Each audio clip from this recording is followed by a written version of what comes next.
Hello and welcome to episode 4 of Think Big with Michael Zellner. Here you will find all positive, no politics. Today, I'm real excited to have my guest on today. He is Gary Parrish. Gary is a full-time He works at ESPN Radio here in Memphis. Hopefully you followed him and seen he has a drive time show on every day. He is the #1 rated drive time show in radio in the afternoon from 4 to 6 p.m. on 92.9 ESPN Radio. He also is a sports columnist for CBSSports.com, and he's a host, studio analyst, and a sideline reporter for CBS Sports Network. Gary, thanks so much for coming on today. You kidding me? It's my pleasure. It's good to see you. Good to see you too. Tell us something interesting about yourself that most people probably don't know. Well, I've been talking so publicly about myself for so long because, as you know, my radio show is a sports show on a sports station, but you know, we venture wherever the day takes us, and right. It's often storytelling. It's always I started noticing, like I'd be in an airport or a restaurant or literally anywhere with my family, and people would. If they recognize me, they would immediately know who everybody is. Like a pizza man. I can remember a pizza delivery guy coming to the door one time, and my middle guy answered the door, and the pizza guy was like, "Hey, what's up, Oliver?" Because he had heard me talk about Oliver and had seen him on Facebook or Instagram. And so that's always an interesting experience when people know a lot. People like, you know, everything about our family is not out there, right? You know, but you know, people are pretty familiar with my life and the people, you know, I live with and love. And so I hate to punt on the opening question, but I really don't know that there's anything that interesting about me that people don't know, except for this. I think folks would be surprised how quiet I actually am away from a microphone. I remember we had an exchange student from Germany live with us. Yeah, it's about 10 years ago now.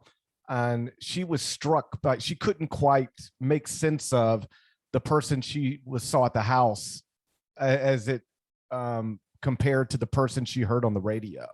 Because on the radio, it's, you know, hopefully it's a lot of energy. I speak louder. I speak more enthusiastically. It's a show. You're putting on a show, right? Whereas at home, I or even in social settings, like I speak when spoken to. I don't obviously always carry the conversation. Like, you know, if we were at a dinner table with 8 people, 4 couples, I might not be the person doing. I might not be the person doing all the talking, or even much of the talking. I'm a better listener off the air than I think maybe people who just listen to the show would assume. Wow. Does Kelly sometimes have to pry out of you to talk to her? Well, no, but she nudges me. This is actually a point of contention in our relationship, or you know, or it's something that we've discussed because she is actually a bubbly personality, like a big personality. Like she walks into a room and she wants to meet everybody and speak to everybody and look them in the eye. And I don't naturally assume people want to talk to me. This is actually like a not great personality trait. I don't call people as often as I should, even close friends, because I inherently think that they must be doing something. You know, they must be busy, or they don't really need. I would just be bothering them. When in truth, sometimes people just want to hear from you, like they'd actually appreciate it. But my default position is, well, I'll just be bothering that person. And so we might walk into, it could be something as simple as Thanksgiving at her aunt's house, right? And I don't walk into the house and say, "Hey, Mike, how you doing? Hey, Donna, it's good to see you." I don't, you know, I might just walk in and not say a word, and she'll like nudge me, like speak to my grandmother, you know, speak to, hey, can you at least say something to my cousin? And I'm not being rude as much as it's not obvious to me that I need to address everybody upon my arrival. And so I think that probably runs counter to what people would assume. If you listen to the show, it's just me talking loud and about me and telling stories and laughing. And that is all, like, that's really me. I'm not faking anything, but away from the camera, away from the microphone, I'm a bit quieter in real life. Interesting. That's something I didn't know. So that's Right. awesome to hear. Right. What was your first job? Bagging groceries at a Kroger, which I was about to say I enjoyed it. I really didn't. I found it to be one of these jobs, and this is where I'm very lucky. I've never really had jobs that felt like I was dreading being there. Like, my God, this clock is moving so slow. Are you kidding me? I've got 4 more hours of being here. That's not the career I've carved out for myself. Like, I'm lucky enough to be able to do things that I genuinely enjoy. I mean, I like my days off, but I don't dread the days that I have to work. But like bagging groceries it felt very slow for obviously very little money. And, if you got a tip for carrying, bags out to the car or whatever, it was, now keep in mind, it was 25, even 30 years ago at this point. But I did, that was the first job. I didn't really enjoy it. But what I mostly did before my journalism career, was established is through college, I delivered pizzas. And I did enjoy that because it was a lot of alone time. Right. I never really worked as an adult. I've never really worked. I mean, I've obviously worked with people, but not in I've never really had to walk into a place and we're all working together on the same thing. I've never had to, for the most part, be a part of a team. If you're a writer, I write my own stories. Right. If you're a radio host, I don't have a co-host. I plan the show. I do it the way I want to do it. And delivering pizzas was just an obviously different version of that, where, yeah, there's some make sauce at the end of the night stuff and do dishes, every once in a while stuff. But for the most part, you're running in, you're grabbing 5 different orders, you're putting them in your vehicle, and you're gone for the next hour. Right. And honestly, that's where I first started, like, intensely listening to sports talk radio. So that's how I passed the time. If I worked during the day, it would be like local Sports 56 radio. But at night, I can remember it being sporting news radio, maybe. There were, like Arnie Spanier. I remember him. Yeah. I would listen to a lot while I was delivering pizzas because he had a nighttime show. Loud personality. And it was neat for me because there were 2. This has happened twice, where the people I listened to, like in those years from 18 to 22, when I had no real idea what I was going to do or be, but I did listen to sports talk radio. I was delivering pizzas. The Fabulous Sports Babe is somebody that I would listen to. And Arnie Spanier is somebody I would listen to, simply because they were the national radio hosts that were available. Like, this is all pre-satellite radio. Like, whatever Sports 56 put on, that is what you were listening to. Right. I can remember they were on that station at various times. Anyway, like, as my career evolved, like, it was like you get a note from a producer. It's like, hey, this is so and so produced for the Arnie Spanier show.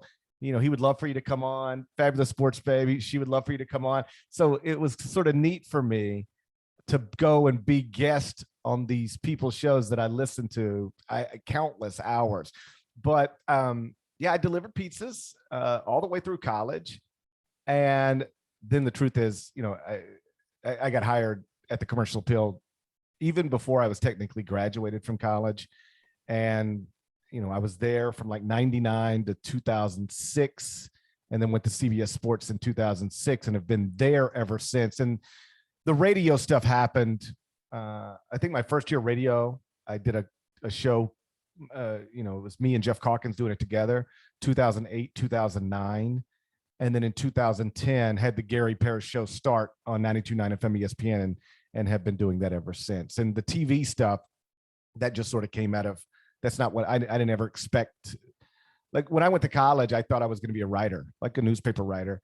That was all I aspired to be. And now writing is the thing I do less than anything else. Now I am primarily considered a television analyst / personality and a radio, personality. I still write, Right. but it is the thing that got me into this profession is the thing I do the least amount of time now.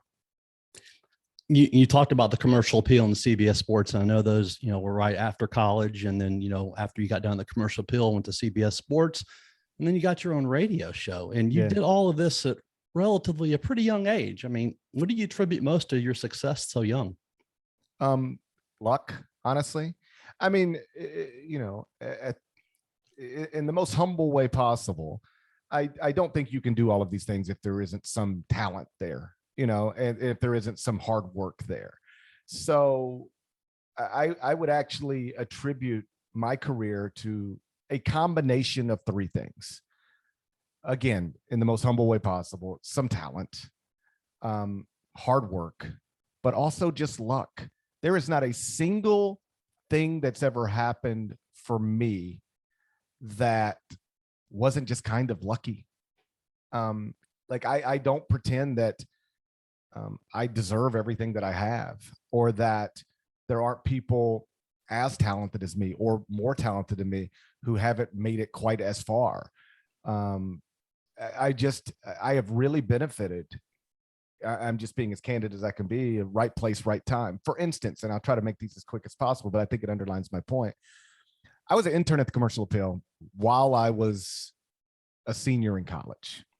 And I was so naive that I just assumed they're going to hire me as soon as I graduate because I'm awesome. How could they not? Right. And the truth is, newspapers don't really work that way. If they have a spot, I'd be under consideration for it. But as my internship was getting ready to end, and I was on the verge of graduating from college, it became clear to me, there's not a spot for me here. There's no opening. Nobody has left. There's no, this is a newspaper owned by a big corporate company based in Cincinnati. They don't know, the people who make those decisions don't know me, don't care about me. There's nowhere to, like, think of you're putting together a starting lineup for a basketball team and you think, hey man, I'm going to start, but they've already got 5 starters. There's nowhere to start. Right. That's where I was. And I was like, oh, wow. I for the first time, and this is only because I was, naive. I was just, I didn't know any better, but I was like, suddenly for the first time, I realized I'm not going to get hired here. I don't know what I'm going to do.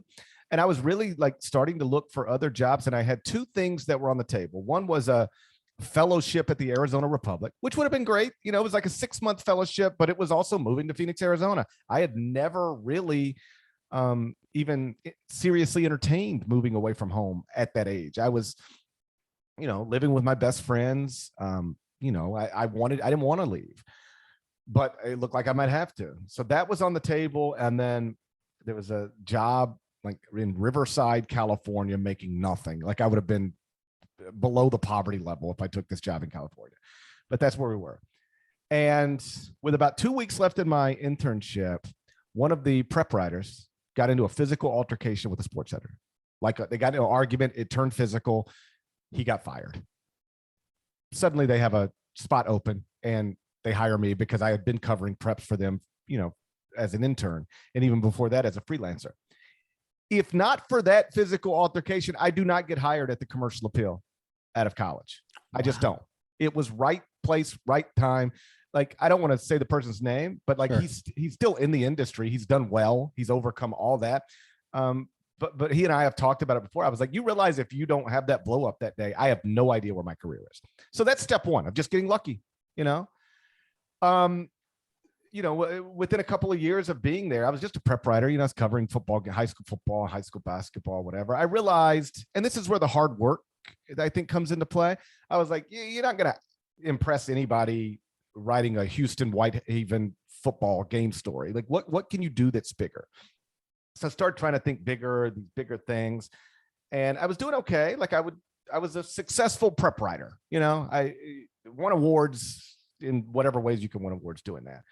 But my career wasn't, it wasn't like I was, on some star trajectory. I was still a prep writer a couple of years into, my career. And we had a sports editor at the time who really wanted people in the office. I think this has changed over the years, but even back then it wasn't normal. Like, sports writers don't live in the office, but our sports editor at the time, he wanted you in the office. It's almost like if he couldn't see you, he didn't know you were working. And I'd just gone out to LA for New Year's. And I'd come back, and it's a little like, January 3rd or January 4th.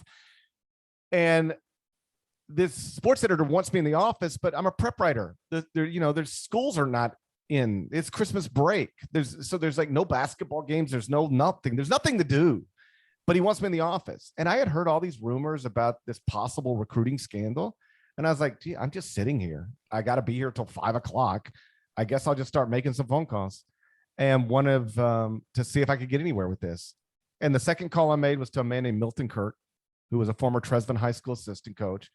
And I called him 2 weeks after Albert Means, heralded high school football prospect who went to Alabama, who was the center of this recruiting scandal. About 2 weeks after Albert had come home, told Milton that he had asked his former head coach, Lynn Lang, for some money to buy a Christmas present for his mother.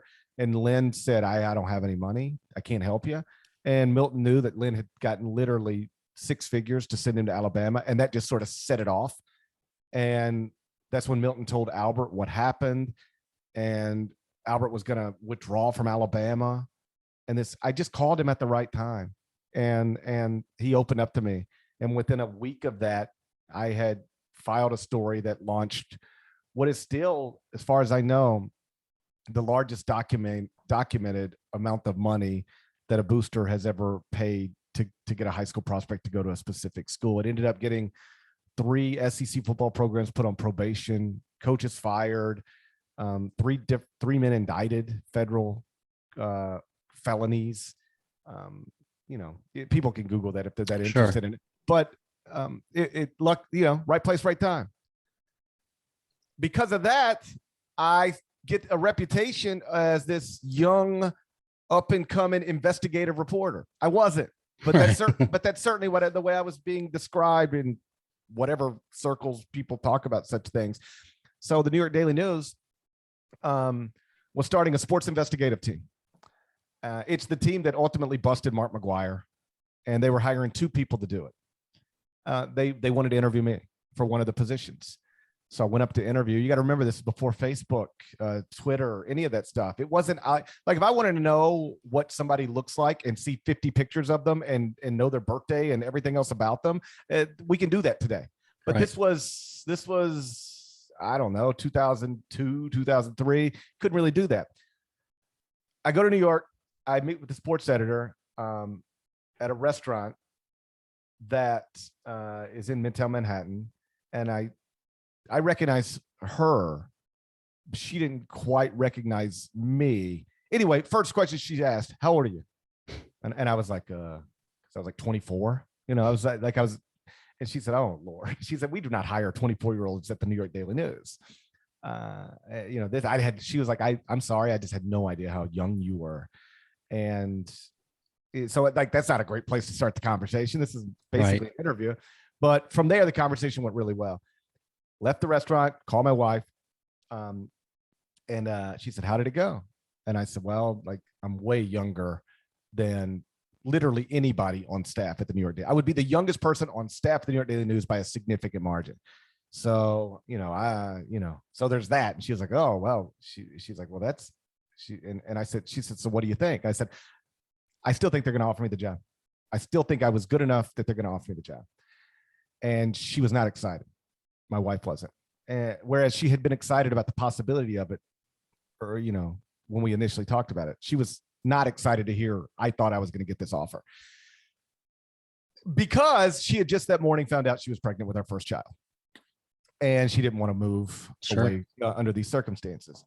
I ended up getting offered the job, but turned it down because I felt like if I moved my wife's younger than I, so if I was 24, 25 in that range, she was 19, 20, and moving her away from her family. And then my job, by the way, was going to be, the first thing I was going to do is investigate publicly funded stadiums and arenas. So I was like, go to Oakland for a week and dig through files, and then go to Arlington for a week and dig through files. Meantime, my wife's pregnant alone in New York. I just envisioned that I'd come home one day, she would not be there. She'd be back home with her mom. And then we were really off to a rough place.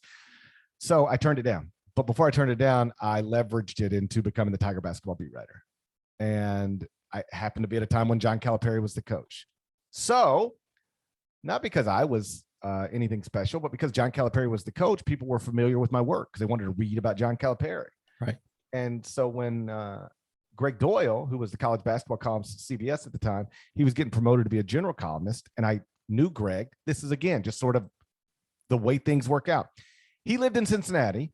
Memphis played in the same league as Cincinnati. So when I would travel to Cincinnati, he would be there at the game. We would often sit together. That's how I knew Greg Doyle. So when he's getting promoted, like you see this on some sports journalism message board somewhere, again, this is like pre-Twitter and all that stuff. I sent him an email and I'm like, hey man, I don't even know if I'm out of line here or if I'm qualified, but you know, if you think, or anybody thinks maybe if like there's somebody I could just like get a resume in their hands, this is the type of job I'd love to have. He emailed back within minutes and said, you're already on the list of people they're considering. I said, oh, wow. But it was only because I kind of knew Greg Doyle. He was familiar with our work, and I wrote about John Calipari. Otherwise, nobody knows who I am. Even then, like it's funny to think about this now. There were 3 other people who interviewed for the job. Basically, 4 of us interviewed for the job. Me, Jeff Goodman, who, of course, now is at Stadium, and before that was at ESPN, had been at CBS with me, at Fox. He's been everywhere. Mark Schlabach. At the time, he was Jeff Goodman was at Fox Sports at the time. Mark Schlabach was at the Washington Post at the time. Now he's at ESPN. And Pete Thamel was at the New York Times at the time. Now he's at ESPN. Those were the 4 people that interviewed. Pete Thamel from the New York Times, Jeff Goodman from Fox Sports, Mark Schlabach from the Washington Post, and Gary Parrish from the Commercial Appeal. I was up against it. And I remember like we did an over the phone conference call interview first. And one of the deputy sports editor at the time at CBS Sports, a man named Craig Stanky, he said, hey, I want to apologize in advance for the way this comes across, but it is really something that's on my mind. And I said, of course, ask anything. And he said, if you're so good, why are you still in Memphis? And I said, that's a great question. And I just told him the same story I told you. I was going to New York Daily News 3 years ago, but I turned that down and I explained it to him. So I had a great answer for the first question, and it went well from there. Still, they didn't offer me the job. They offered it to Pete Thamel. And Pete decided at the last minute he wanted to stay at the New York Times. And then they offered it to me. So again, I'm just trying to give you in a long-winded way all of these places where if Pete Thamel takes that job that was offered to him first, where do I go? I'd like to think I'd still would have ended up at a good place, just a different place. Right. But I just explained how every single great thing that happened in my career was at least in part connected to good fortune, luck, right place, right time. And that is my advice to young people. Anytime I get asked, like, I kept trying to put myself in a position where if something broke my way, I'd be there to take advantage of it. And so that's the thing I tell anybody to do, like, keep getting indoors, keep whatever job you have, be as awesome at that job as you can be, whatever it is. Like I was a prep writer. I didn't want to be a prep writer, but I wanted to be, if this is what I am, I want to be the best at it. Like whatever you're doing, try to be the best at it. And then, there's some place where talent, hard work, and luck all converge. And then that is when these things happen. If you spend all your time, and these are conversations I have with my children, especially my oldest son, who's in college now. If you spend all your time worried about where you're going or how you're going to get there, it's just a waste of time because you don't know. And you don't know where you're going. You don't know how these things happen. You just be awesome at whatever you're doing and then see where it takes you. And that's all I've ever tried to do. And then, so I get the job at CBS and, but that was strictly a writing job. It wasn't television at all. But we reached a point in sports media where writers, it became normal to put writers on TV. And I think on some level that starts with Pardon the Interruption. They take Michael Wilbon and Tony Kornheiser and put writers on TV, and it worked.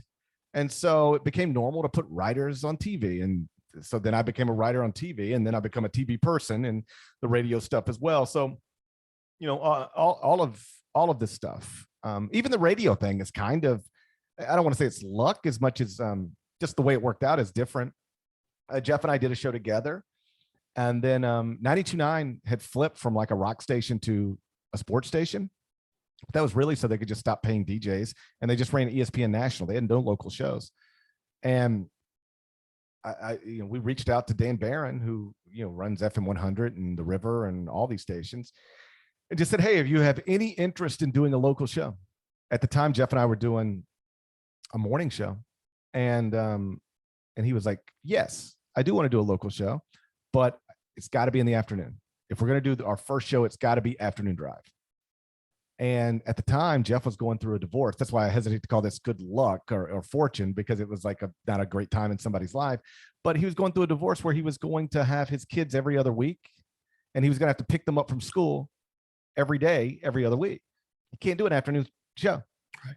So that's how what was supposed to be the Jeff and Gary show became the Gary Parrish show, because Jeff could not do afternoons. And then they were like, well, I guess we'll just hire you to do it by yourself. And the rest, as they say, is history. But, if Jeff doesn't go through a divorce, it's the Jeff and Gary show. And I might've got so comfortable being a co-host with somebody that I never actually do my own thing. And if I never actually do my own thing, then, a lot of this other stuff doesn't happen the way it happens. So it's just, there's a lot of stuff in there like that. And I think if you talk to anybody who has had some level of success in their career, they would have similar stories. Like, if not for this doesn't happen. If not for that doesn't happen. I don't think I think my story is unique in some ways. A public school kid from Mississippi ends up working for CBS Sports and in studio on, in New York City. Like that's obviously not normal. Right. But I think the little things that had to happen to even put me in a position to take advantage of these opportunities, I think every person who's had success in a career probably has those little things that they can point to just as easily as I. When you first started hosting your own radio show, what was something that was more challenging than you thought it would be, and how did you overcome it? Well, first you got to remember I was young, and what I don't want to say all young people, because I don't think it's accurate to characterize an entire age group. But what lots of young people struggle with, certainly I did, is that you don't know as much as you think.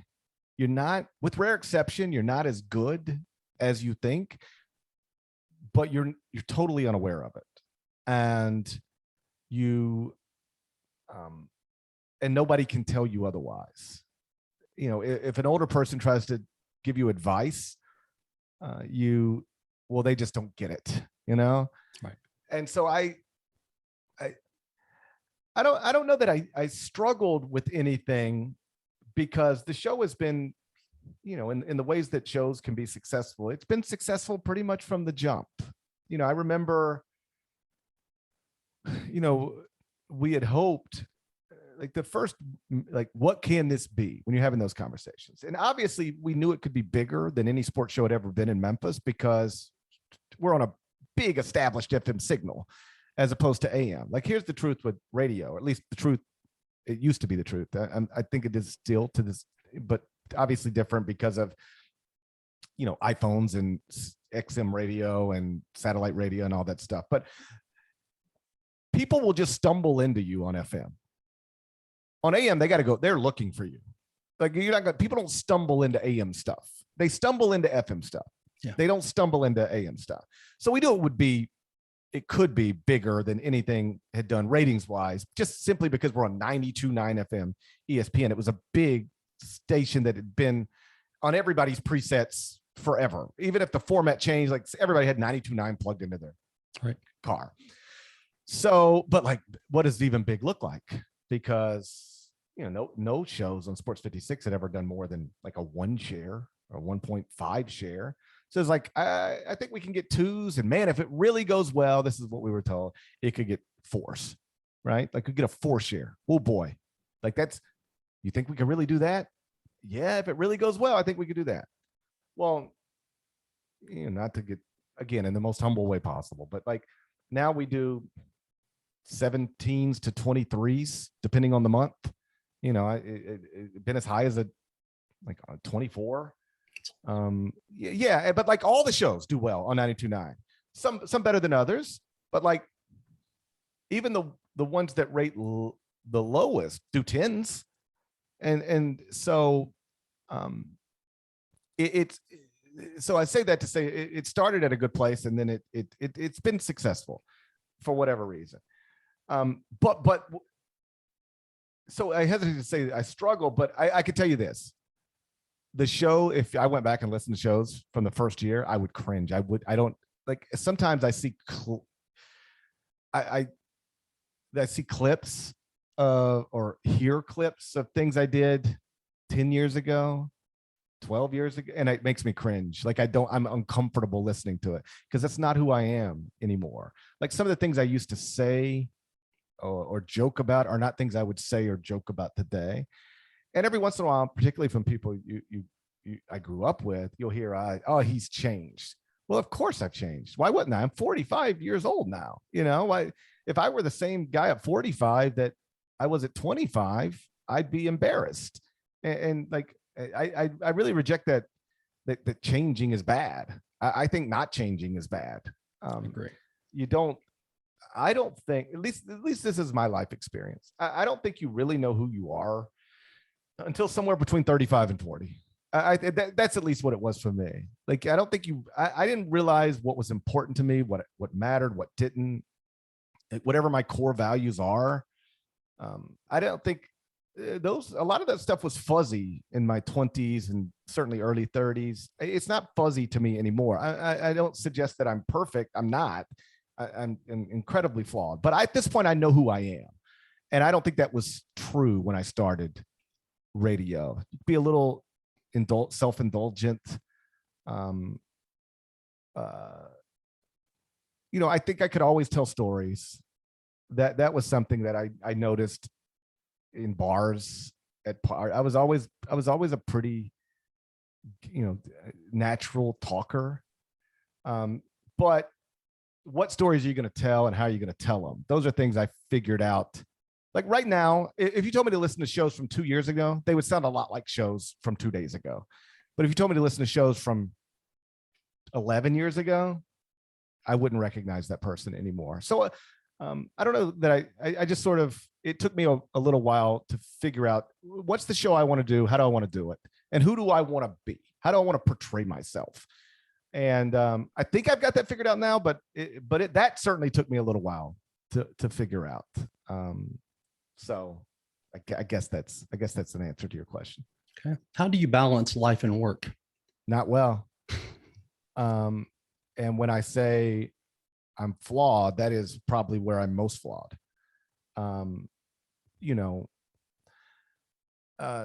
My parents weren't perfect, but when I was young, they were always around. They were everywhere, every soccer game, soccer practice, baseball game, baseball practice, like they were there.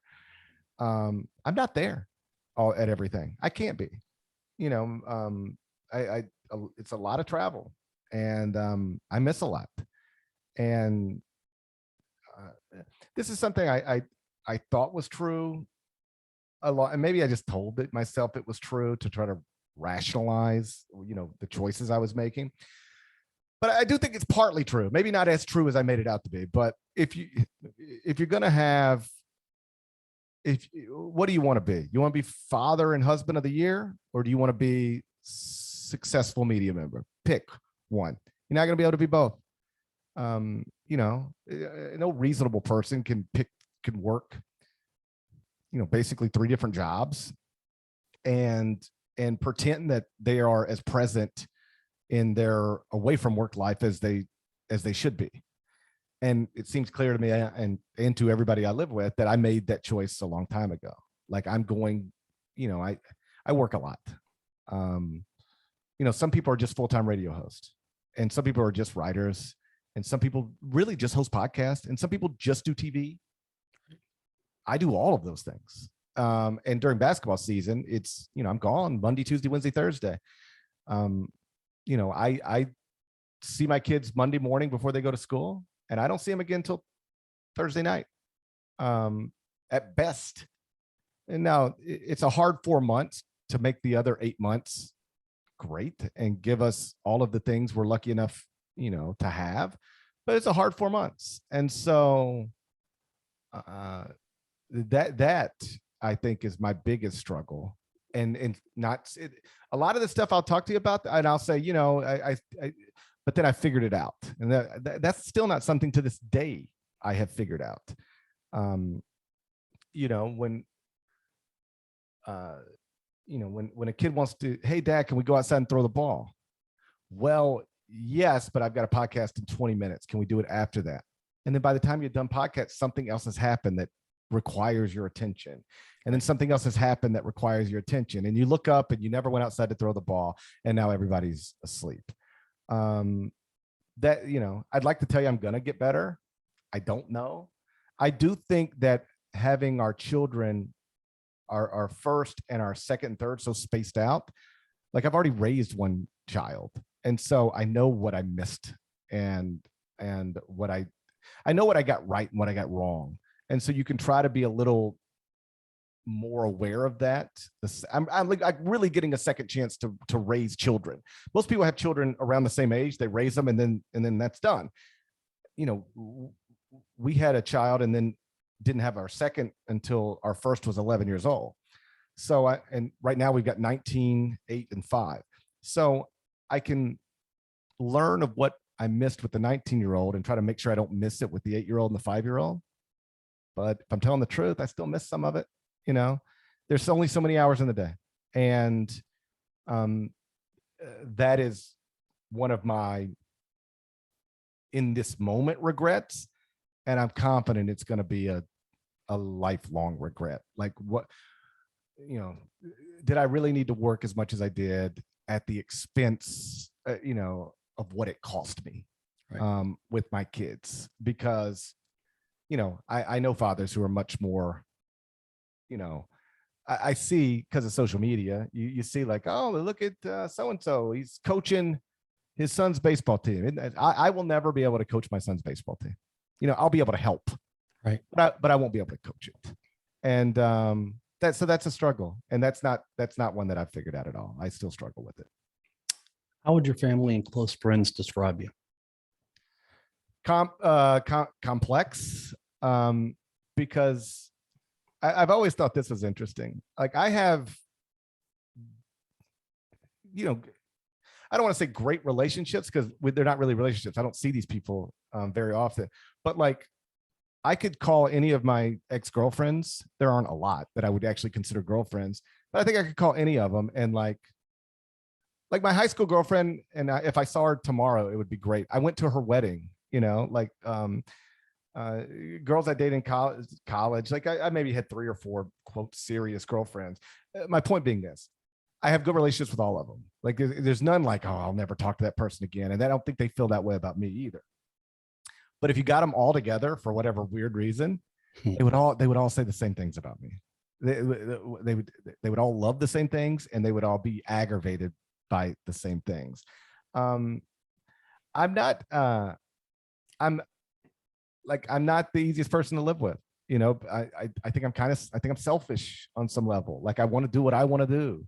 And I want you to want to do what I want to do. So you might say, hey, can you go shopping with me? And I say, I don't really want, how much I hate shopping. I don't really want to go shopping. But literally that same day I'll say, hey, will you sit down and watch a baseball game with me? Well, I don't want to watch a baseball game, but I'll do it if you want me to, because of course you're my partner. But then but why won't you go shopping with me? These are not real conversations we have, but They're things that pop into my head.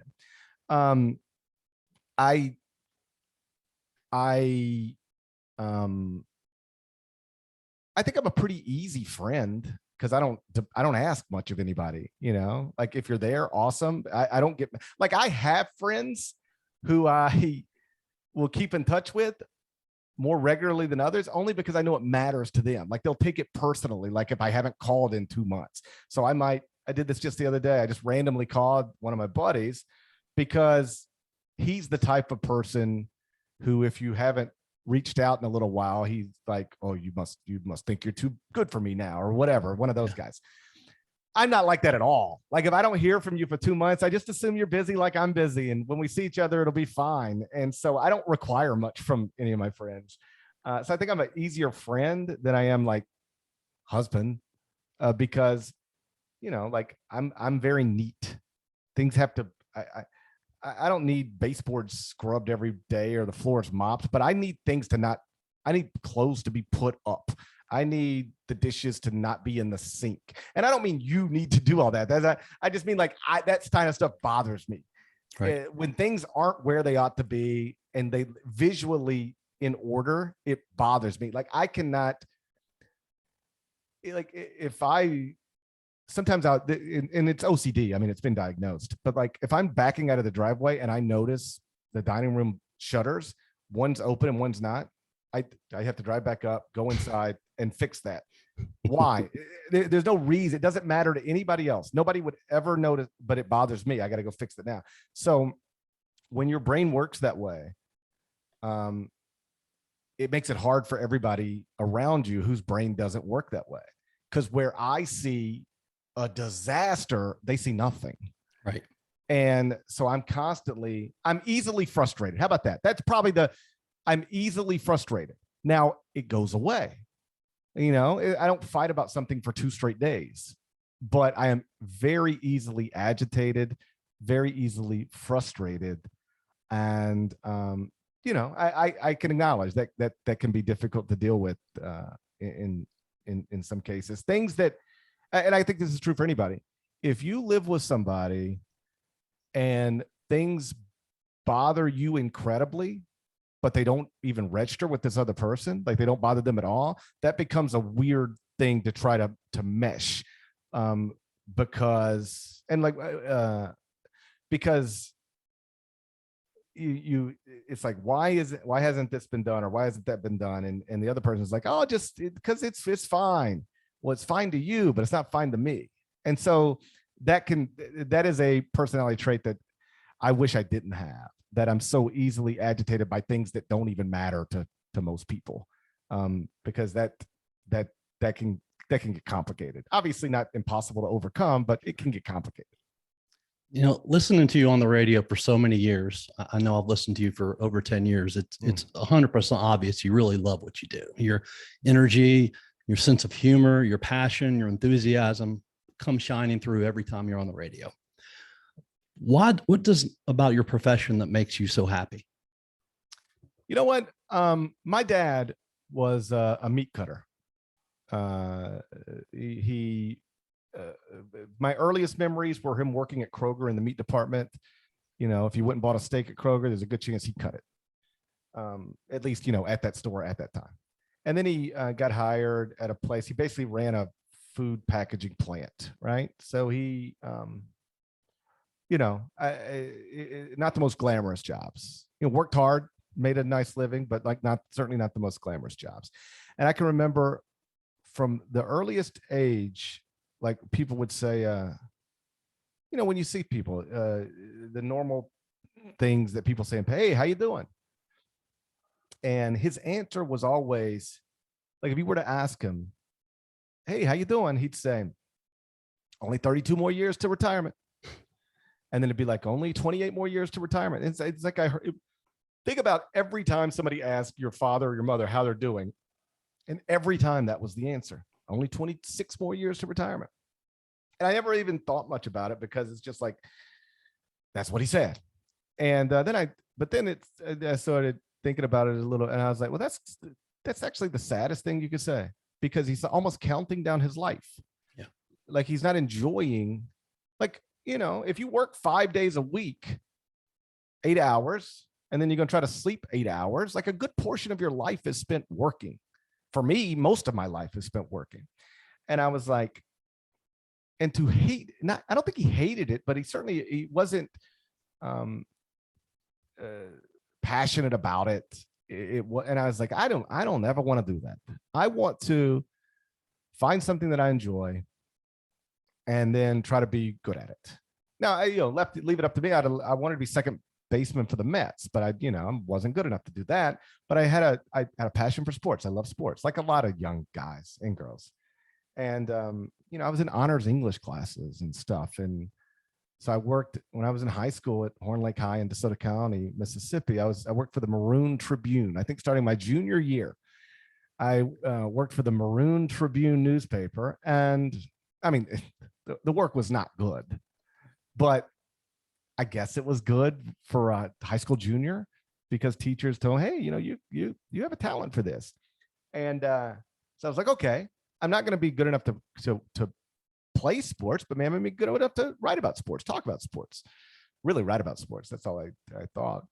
And like, I can remember, you ever see these high school beauty pageants? Like my girlfriend was in one of them.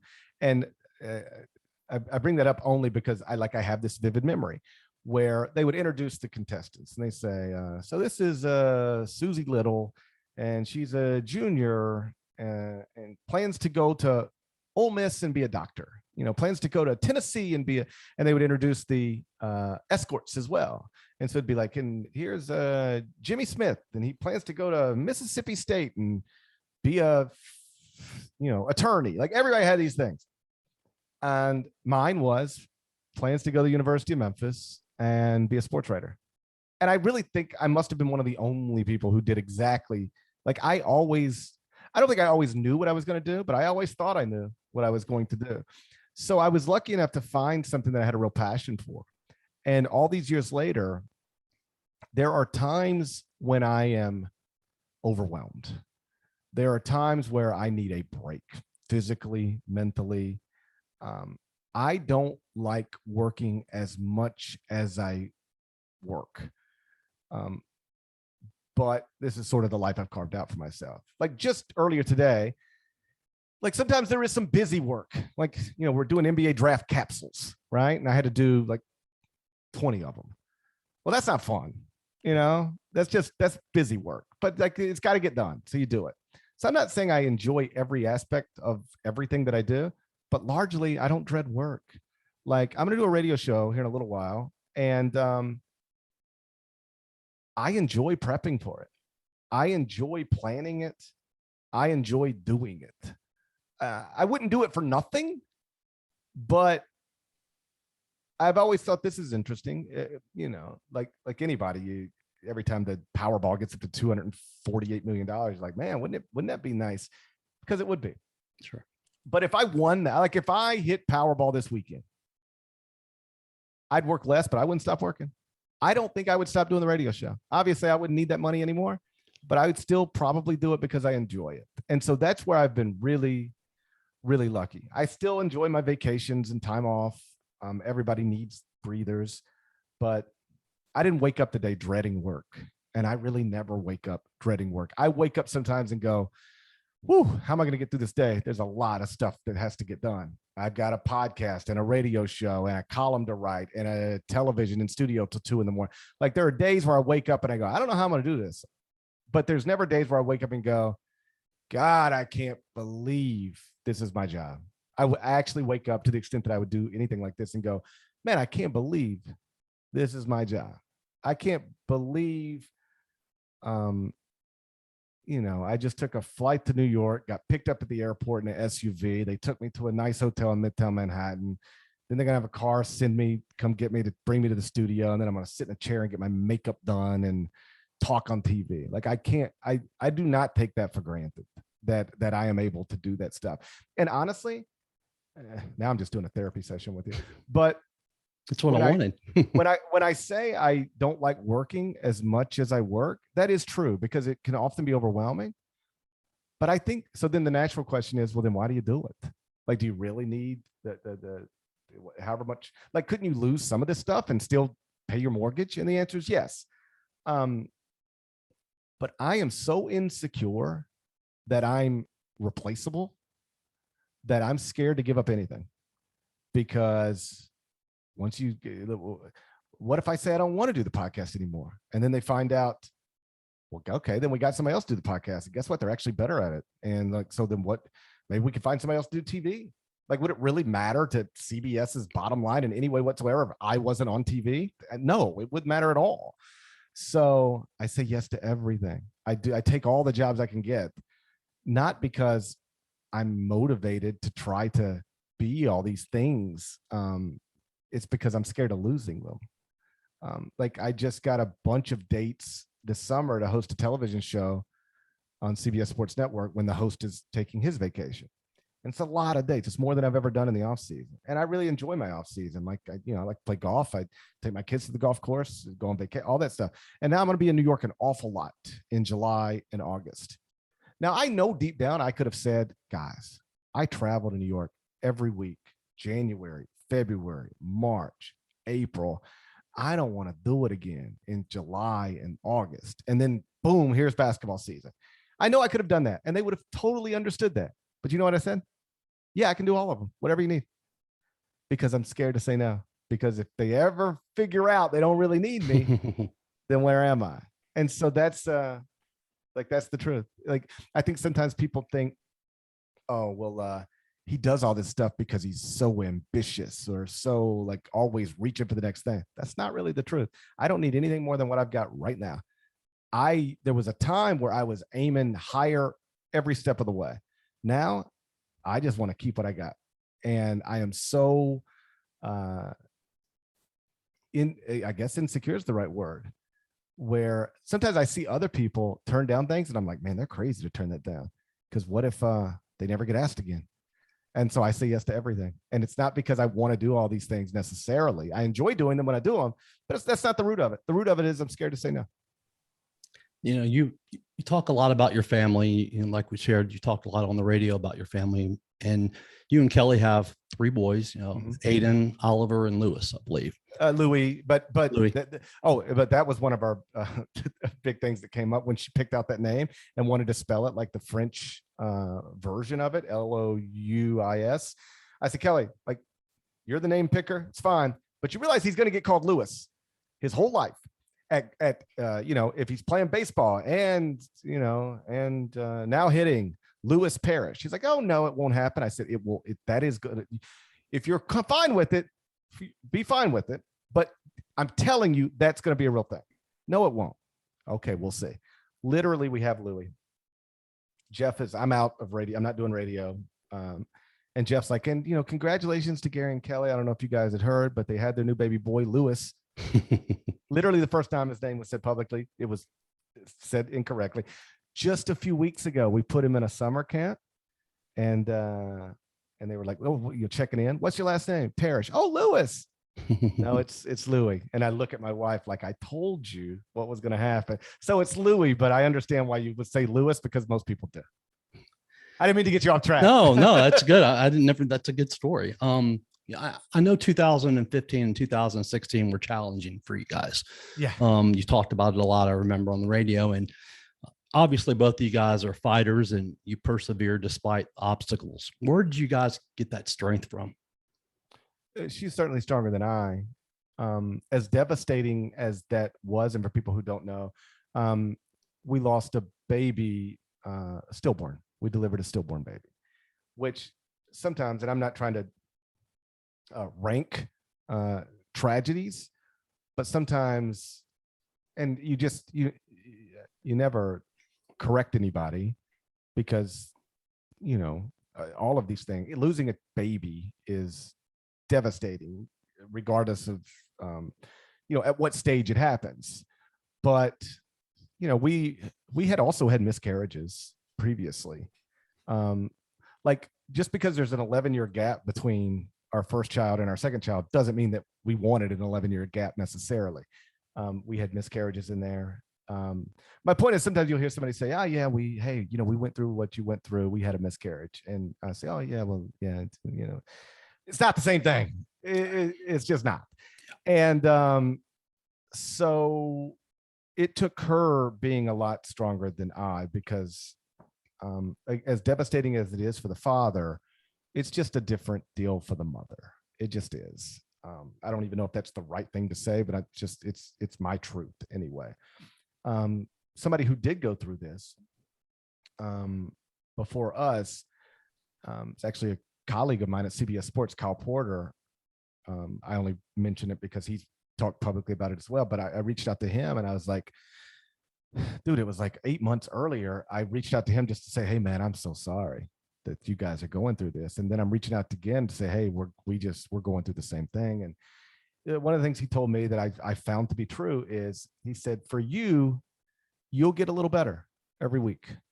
It'll be like you feel a little better. And then a month later is a little better. And a month after that, for her, it's going to be a lot of ups and downs. And that certainly is it was our experience. But I will tell you, like, that was tough because the pregnancy was going, everything was fine. I mean, there was nothing wrong.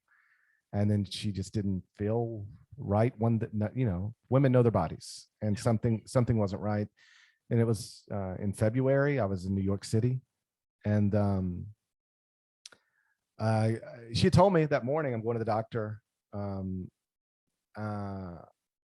I just don't feel right. I'm gonna go to the doctor. And at that point I was just like, but everything's been fine. And I think we're 7.5 months, 8 months into this, something like that. Everything's been fine. It's just, you're just worried because, what we've gone through before, but there's no plus I'm busy. Like it's like, hey, okay, you go to the doctor. I got to pre-tape a radio show so that I can get to studio on time. Like I wasn't worried because I didn't even have time to be worried. I was, as previously noted, overwhelmed. And I was pre-taping radio, and her name pops up on my phone, and I, hit decline because I'm pre-taping radio. Calls back, hit decline, calls back, and I'm like, oh God. So then I stopped pre-taping radio, answer the phone, and she's bawling. And it wasn't just lost the baby, because I didn't even have really any concept of this at the time of what we were actually in for. But it was like, there is no heartbeat, and we have to deliver the baby tomorrow morning. So immediately, I call my bosses. They put me on a plane back to Memphis. I get back to Memphis that night. But you go to bed that night knowing you're going to wake up tomorrow and deliver a baby, and that baby is not going to be. You will hold that baby, and you'll bury that baby, but that baby will never be alive, at least not alive outside of the body. And that's that's tough. Because I don't guess you have to hold the baby, but they ask you. And they asked the mother, and I had talked to the nurses the night before, and I was like, so what's normal, what's not? And they said, whatever you want is what's normal, but our experience, if that's what you're asking, is that people regret if they don't.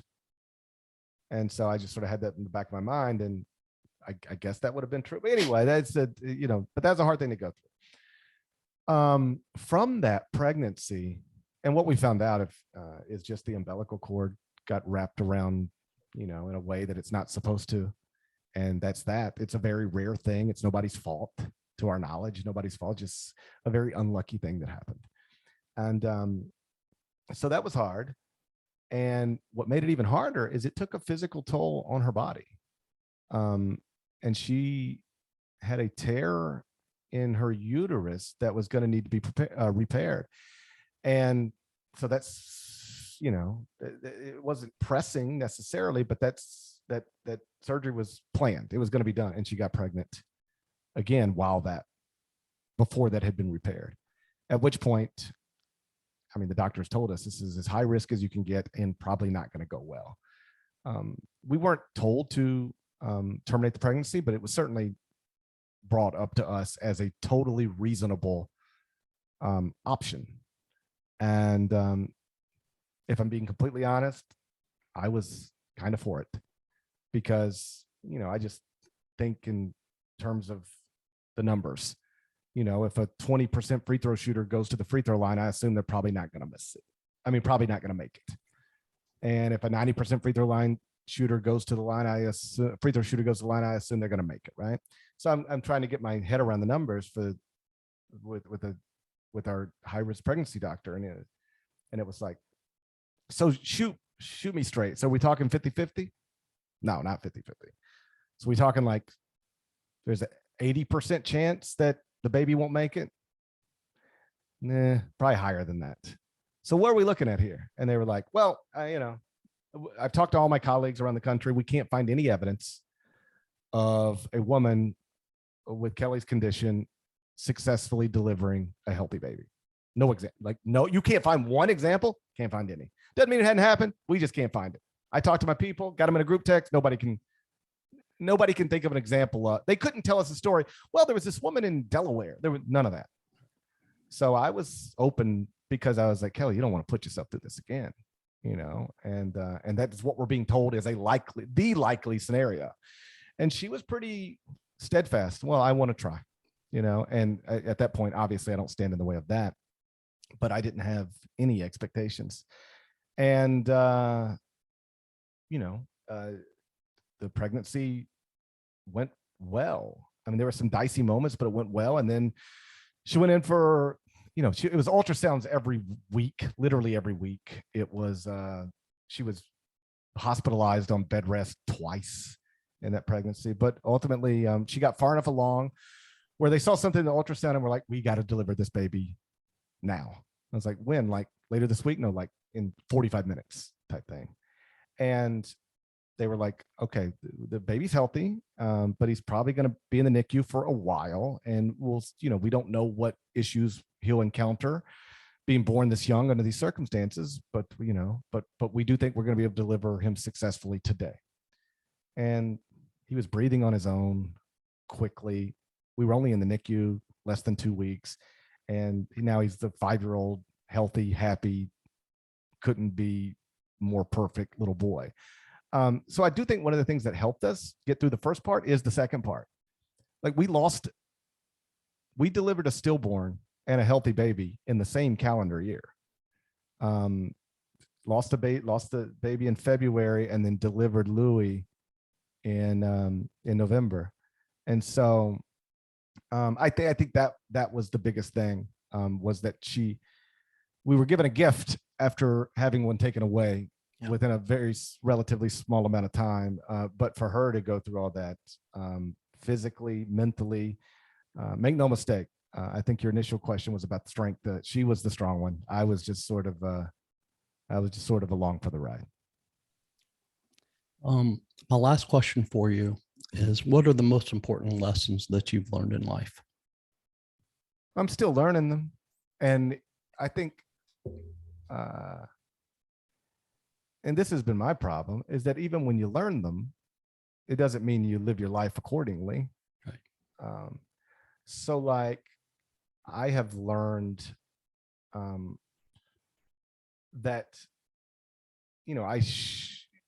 like our oldest son, who is awesome, we've never had any problems out of him. Like, I mean, he might, I'm not naive. Like, he's only 19 years old. There are still obstacles in front of him, but so far so good. Right. He didn't really play sports at all. And so you go, why is that? Well, I think it's because just like every parent, we had him in soccer when he was little and baseball when he was little, but then you got to commit to it. And I'm so busy, like, if he's not mentioning he doesn't want to play, if he's not mentioning he wants to play, then like maybe he doesn't want to play. And then you just look up and he's 14 years old and he's been out of sports for 6 years. Part of that was because, I wasn't in the backyard playing with him every day, because I was in New York playing on TV every day. So,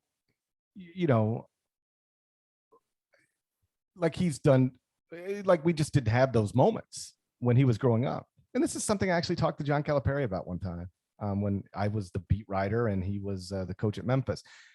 Bradley, his youngest child, his little boy, who's now an adult, like college basketball coach, but at the time was like, 3 years old, 4 years old, running around, was always at the Finch Center, the practice facility, always. Like he was at every practice running around. And I asked John one time, because we spent a lot of time together back then. And I said, why is like Brad, like, it seems important for you that Bradley is here all the time. Well, he's like, yes. And I said, why is that? He said, because I didn't even know my first child. I was trying to make my whole career. I'm taking over UMass from nothing and trying to build it. And, I'm fighting for my career. And he's like, you look up and my oldest kid is I don't even know them. I haven't really spent that much time with them. Now they have a great relationship now. She's a doctor, super successful. But I never forget, John was trying to he prioritized Bradley in a way that I don't think he prioritized Aaron. And I think it's because he learned a lesson from that. And so I think I've learned a lesson from that, but do I prioritize those things every single day? No, I don't. That's just the truth. I'm better, but I'm not where I'd like to be, and probably not where I should be. So this is all cliche stuff, but you hear people all the time say, hey, when you're on your deathbed, you'll never regret working less. You'll never feel like the time with the family was the time poorly spent.